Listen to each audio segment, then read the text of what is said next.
شہنشاہ کی بیٹی تھی، اس کے حصے میں جو جائیداد آئی تھی اس دور میں خراسان میں، اس ساری کی ساری جائیداد اس نے اس مسجد کے لیے وقف کر دی۔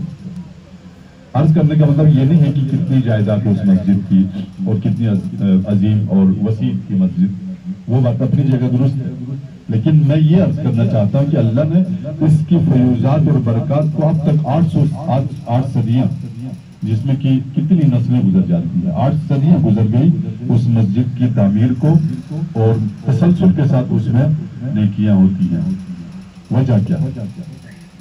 وجہ یہ ہو سکتی ہے کہ اس خاتون نے، وہ اتنی صالحہ خاتون تھی، ہماری بہنیں بیٹھی ہیں مجلس میں، وہ اتنی صالح خاتون تھی کہ اس نے شرط لگائی تھی کہ اس مسجد کی تعمیر میں جو مستری، انجینئر، مزدور یا جو کارکن ہوں گے، اس کی شرط یہ ہے کہ وہ اس دوران نماز شب ترک نہ کرے اور باوضو ہو کر کام میں آ جائے۔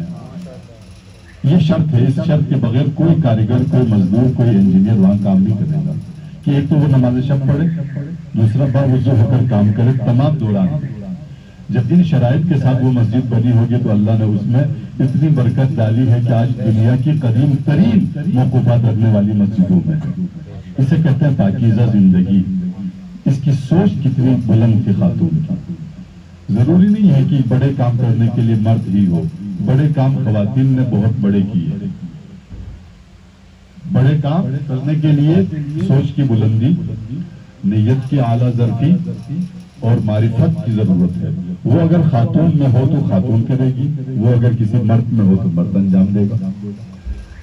میں یہاں پر یہ عرض کر رہا تھا کہ حیات طیبہ تب بنتی ہے جب اس کے اجزائے ترکیبی پاکیزہ ہوں گے۔ حیات کے اجزائے ترکیبی، حیات کس چیز سے بنتی ہے؟ زندگی کہاں سے آتی ہے؟ زندگی پانی سے آتی ہے، پانی پاکیزہ ہو، صاف بھی ہو پاک بھی ہو، صرف صاف نہ ہو پاک بھی ہو، صرف ظاہری پاکیزہ نہ ہو، حلال بھی ہو۔ اصل پاک تو وہ ہے، حلال بھی ہو، حلال ہو تو پاک ہے، صاف بھی پھر پاک ہے اور ظاہری نجاستوں سے بھی پاک ہو۔ بس یہ 3 شرائط ہیں، صاف ہو اور ظاہری نجاستوں سے پاک ہو، باطنی نجاستوں سے نا حرام وغیرہ شبہات وغیرہ سے بھی پاک ہو۔ بس پانی سے حیات آتی ہے، پانی پاک ہو تو حیات میں پاکیزگی آ سکتی ہے۔ خوراک سے زندگی بنتی ہے، خوراک سے زندگی کا جو دوام ہے وہ خوراک سے ہے۔ پھل، خوراک، وائٹامن، پروٹین، یا جو چیزیں چاہیے، اس کے بغیر تو زندگی دوام نہیں لاتی ہے، زندگی پھر بکھر جاتی ہے۔ بس خوراک پاکیزہ ہو، اس کے اثرات، آخر اسی خوراک سے ہمارے اجزائے ترکیبی بنتے ہیں، ہماری دماغ بنتا ہے، ہمارا دماغ بنتا ہے جس سے ہم سوچتے ہیں، ہمارا دل بنتا ہے جو دھڑکتا رہتا ہے ہمارے لیے، ہمارا خون جو لہو دوڑتا ہے رگوں میں تو وہی پھر آکسیجن فراہم کرتا ہے، وہ پھر پاکیزہ ہو جاتا ہے۔ پانی اور خوراک، اور پھر اس کے علاوہ جو چیزیں چاہیے وہ بھی پاکیزہ ہو۔ اس کے علاوہ زندگی کے لیے کیا چاہیے؟ ایک حیوانی زندگی تو زندگی نہیں ہے نا کہ صرف کھا رہو پی رہو، ایک انسانی زندگی ہے۔ انسانی زندگی میں سوچتا بھی ہے تو سوچ بھی پاک ہو، بولتا بھی ہے وہ بھی پاک ہو، سنتا بھی ہے وہ بھی پاک ہو، دل میں رکھتا ہے وہ بھی پاک ہو۔ سبھی کچھ پاک ہو تو زندگی پھر پاکیزہ کہلائے گی۔ فہم، ادراک، جتنے ادراک کے وسائل ہیں، ذرائع ہیں، پرزے ہیں، تو سب پاک ہو تو زندگی پھر پاکیزہ ہو جائے گی۔ اب ایک عام انسان بھی اپنی زندگی کو پاکیزہ بنا سکتا ہے، حلال کھا کر، حلال پی کر، حلال پہن کر، حلال فضا میں رہ کر۔ فضا بھی تو حلال ہو نا جس میں وہ رہ رہا ہے، سانس لے رہا ہے۔ اب یہ پتہ نہیں میں اس مجلس میں عرض کر چکا ہوں یا نہیں، یاد نہیں ہے۔ میرے استاد گرامی راوی ہیں، بہت بڑی ہستی ہیں، ایت اللہ، وہ فرماتے تھے کہ ان کے استاد گرامی جو استاد اخلاق ہے وہ ان کی تربیت کرتے تھے۔ ایک دفعہ میں کچھ لیٹ ان کو ملنے گیا، کچھ ہفتہ بعد گیا سلام کرنے کے لیے، تو میرا انتظار کر رہے تھے، تھوڑے غصے میں تھے، صحن میں ٹہل رہے تھے. میں نے جب دروازہ کھٹکھٹایا تو خود انہوں نے دروازہ کھولا. کہا میں تمہارا انتظار کر رہا تھا، کتنے دنوں سے نہیں آ رہے. کہا جی مصروف تھا، معذرت. تو کہا اس لیے نہیں کہ تم دیر سے کیوں آتے ہو، بے شک دیر سے آؤ، مصروفیت ہے، لیکن ایک پریشانی ہے. 1 ہفتے سے تمہاری عبادت قبول نہیں ہو رہی ہے. میں اس لیے پریشان تھا کہ تم دیر سے آئے ہو بتانے کے لیے. 1 ہفتے سے میں پریشان ہو گیا. جاؤ گھر میں دیکھ لو کیا مسئلہ ہے. میں پریشانی کے عالم میں بہت دوڑ کے آیا. گھر میں کھانا بھی نہیں کھا سکا. میں نے اہلیہ سے کہا کہ ہمارے گھر میں کوئی مشکوک چیز ہے. ہم نے حساب کتاب لگایا، ہر چیز کو نظر میں رکھا. نہیں یہ بھی حساب سے ہے، وہ بھی حساب سے ہے. ہم اپنے حساب سے سارا کچھ حلال تھا، کوئی مشکوک چیز نہیں تھی. لیکن استاد تو پہنچے ہوئے انسان تھے، وہ یوں ہی تو بات نہیں کرتے ہیں. بالآخر ایک چیز پکڑی ہم نے گھر میں. ہماری خواتین اگر میری بات سماعت فرما رہی ہیں تو وہ توجہ کرے، چونکہ گھر کے حساب کتاب تو ان کے ہاتھ میں ہوتا ہے، گھر کے معاملات تو ان کے پاس زیادہ ہوتے ہیں. مرد تو کما کر لاتا ہے، لیکن خاتون کی بھی ذمہ داری بنتی ہے کہ کبھی کچھ پوچھ گچھ کرے کہ کہاں سے لائے ہیں آپ، ٹھیک تو لائے ہیں نا، یعنی کہیں مشکوک چیز تو نہیں لائے. ذمہ داری بنتی ہے سوال کرنے کا. ایک چیز پکڑی ہم نے. انقلاب ابھی آیا تھا، اب 40 سال پہلے کی بات ہے. تو انقلاب نے سمگلنگ روکنے کے لیے جتنے سمگلنگ کا سامان آیا تھا اس کو بحق سرکار ضبط کر لیا تھا، تاکہ سمگلنگ کو روکا جا سکے اور تجارت جو ہے وہ بحال ہو جائے. جتنے سمگلنگ کا مال تھا، لوگوں نے سمگل کر کے جو مال ملک میں انٹر کیا تھا اس کو بحق سرکار ضبط کر کے سیل کر دیا تھا، اور حکومت کی مرضی سے سیل کر دیا تھا، اور وہ پیسہ ان مالکوں کو دے دیا تھا. استاد فرماتے ہیں کہ ہم نے اس طرح کے سیل میں سے ایک یورپین ہیٹر لیا تھا جو اچھا تھا گرم کرنے کے لیے. تو ہم نے وہ لے لیا تھا اور وہ جلا لیا تھا. پیسے دے کے لیا تھا کیونکہ، لیکن سیل کا مال تھا، گورنمنٹ کا مال تھا، ہم نے اس کے پیسے دے دیے. ہم نے کہا یہی ہو سکتا ہے، کیونکہ یہ گورنمنٹ کے سیل شدہ مال ہے، مالک تو راضی نہیں ہے جس سے ضبط ہوا ہے، وہ تو دل خوش تھی، وہ تو اپنے اس کو بیچنا چاہتا تھا ریٹ پہ. یہ تو گورنمنٹ نے اپنے ریٹ پہ بیچا ہے. میں دوڑ کر گیا استاد سے کہا کہ ایک چیز پکڑی ہے جی، اگر آپ تائید کرتے ہیں کہ وہ ایک ہیٹر ہے جو ہمارے گھر کو گرم کرتا ہے، لیکن ہم نے وہ گورنمنٹ کے سیل مال سے لیا. تو استاد نے کہا یہی ہے، اسے فروخت کر دو اور اس کا پیسہ اس مالک کی طرف سے صدقہ کر لو، چونکہ مالک کو تم پہچانتے نہیں کون تھا کون نہیں. میں نے فوراً وہ ہیٹر نکالا اور بازار میں فروخت کیا اور اس کا پیسہ اس مالک کی طرف سے صدقہ کر دیا. استاد خوش ہو گیا، اچھا کیا. کہنے کا مطلب یہ ہے کہ اگر آپ کے گھر کی فضا بھی گرم کوئی چیز کرتی ہو، وہ مشکوک ہو، تو اس فضا میں بھی عبادت صحیح نہیں ہوتی ہے. ٹھنڈا کرنے والا پنکھا بھی اگر مشکوک ہو تو وہ فضا بھی مشکوک ہے، کیونکہ وہ گھر کو ٹھنڈا کرتا ہے. وہ ایسی اگر مشکوک ہو تو اس ٹھنڈ میں رہ کر عبادت کون سی عبادت ہے؟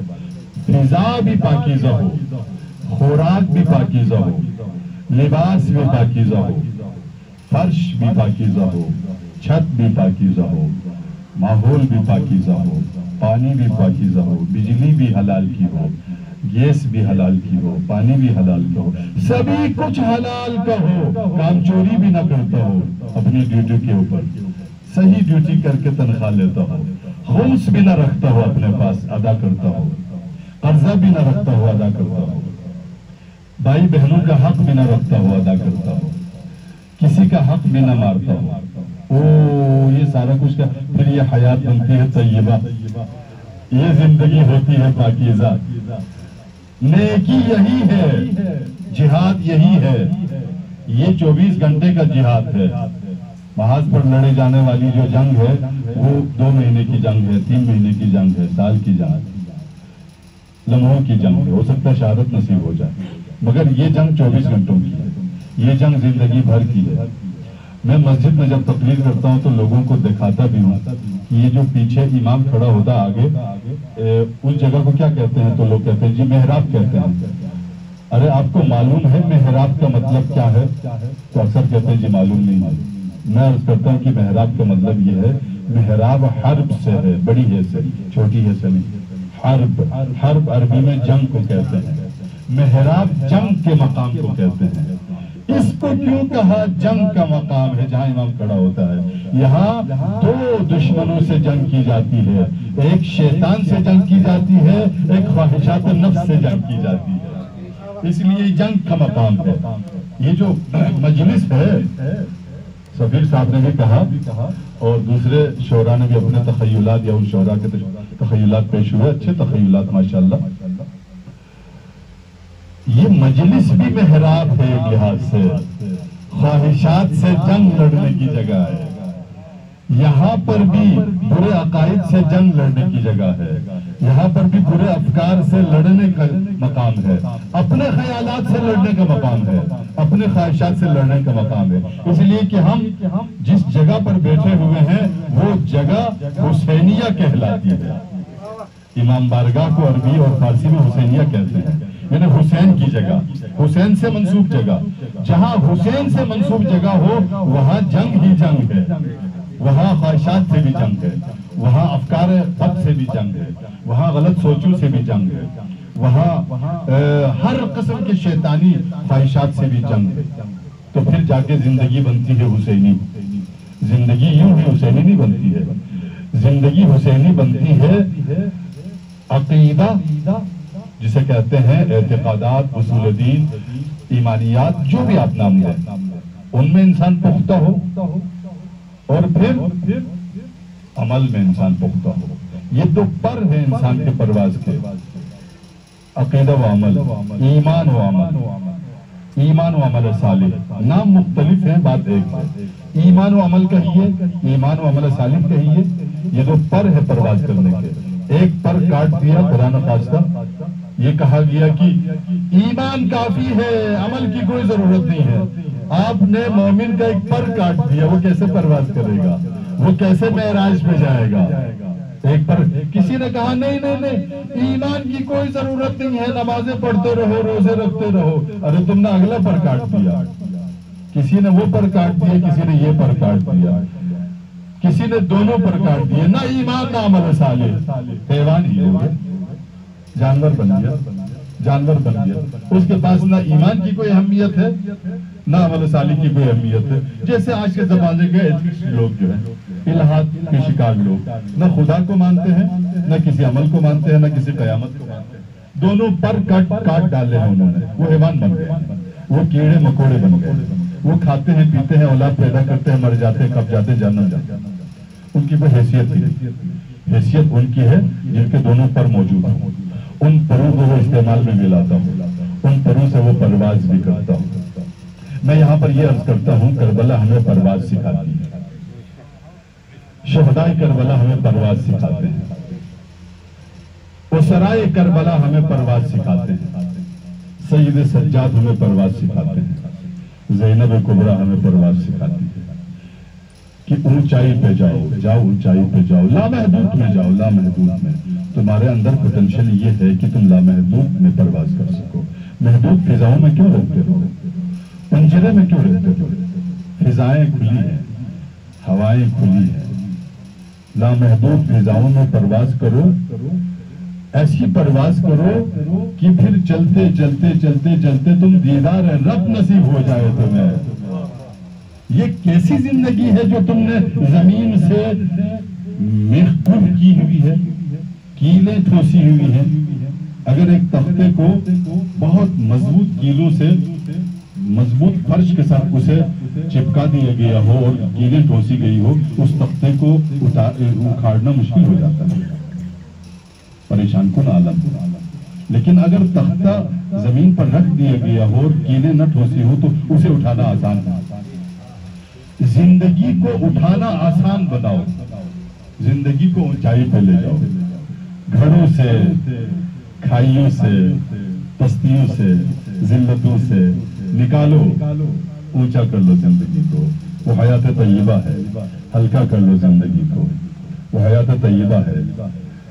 فضول قسم کی تمناؤں سے بچتے رہو، تمناؤں سے بچتے رہو، نہیں کہتا ہوں کہ منصوبہ بندی سے بچتے رہو،